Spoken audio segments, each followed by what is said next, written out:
அண்ணா நூற்றாண்டு நூலகத்தை இடம் மாற்றம் செய்வது தொடர்பான தமிழக அரசின் அரசாணையை சென்னை உயர்நீதிமன்றம் ரத்து செய்து உத்தரவிட்டுள்ளது. சென்னை கோட்டூர்புரத்தில் உள்ள அண்ணா நூற்றாண்டு நூலகத்தை நுங்கம்பாக்கத்தில் உள்ள பள்ளிக்கல்வித்துறை அலுவலக வளாகத்திற்கு மாற்றுவதற்கான அரசாணையை தமிழக அரசு கடந்த 2011ஆம் ஆண்டு பிறப்பித்தது.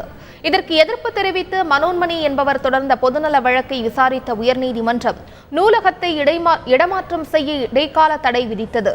இதனைத் தொடர்ந்து நூலகத்தில் தேவையான அடிப்படை வசதிகள் இல்லை என்றும் பணியாளர் பற்றாக்குறை இருப்பதாகவும் மனோன்மணி மீண்டும் ஒரு வழக்கு தொடர்ந்தார். இந்த வழக்கை விசாரித்த சென்னை உயர்நீதிமன்ற முதன்மை அமர்வு நூலகத்தை ஆய்வு செய்து அறிக்கை அளிக்குமாறு 2 வழக்கறிஞர்கள் அடங்கிய குழுவினை நியமித்து உத்தரவிட்டிருந்தது. அக்குழு ஆய்வறிக்கையை நீதிமன்றத்தில் தாக்கல் செய்த நிலையில் இந்த வழக்கு இன்று மீண்டும் விசாரணைக்கு வந்தது. அப்போது அண்ணா நூற்றாண்டு நூலகத்தை இடமாற்றம் செய்ய தமிழக அரசு பிறப்பித்திருந்த அரசாணையை ரத்து செய்து உத்தரவிட்ட நீதிபதிகள் நூலகத்திற்கு தேவையான வசதிகளை செய்து தரவும், போதிய பணியாளர்களை நியமிக்கவும், நூலகத்திற்கு தடையில்லா மின்சாரம் வழங்கவும் ஆணையிட்டனர்.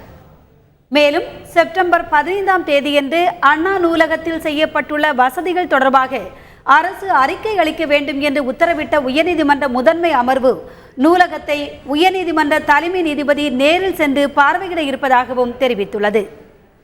அந்த அண்ணா லைப்ரரி அந்த ஜியோ 2/11/2011 தமிழக அரசு போட்ட அந்த ஜியோ ரத்து செய்து அதில் அண்ணா லைப்ரரி ஷிஃப்ட் பண்ணுற பொறுத்த மாட்டில் ஷிஃப்ட் பண்ணக்கூடாது. எப்படி அண்ணா லைப்ரரி கோட்டூர்புரத்தில் அமைந்துள்ளதோ, எப்படி எல்லா ஃபெசிலிட்டிஸும் அது இருக்கிறதோ அதே போல் இருக்கணும், மெயின்டைன் பண்ணணும்.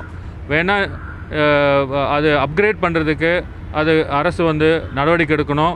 இதெல்லாம் கம்ப்ளை பண்ணிவிட்டு தமிழக அரசு வரும் 15/9/2015 அதாவது பேரறிஞர் அண்ணா பிறந்த நாள் அன்று நீதிமன்றத்தில் சமர்ப்பணம் பண்ணணும் அப்படின்று உத்தரவு போட்டிருக்காங்க.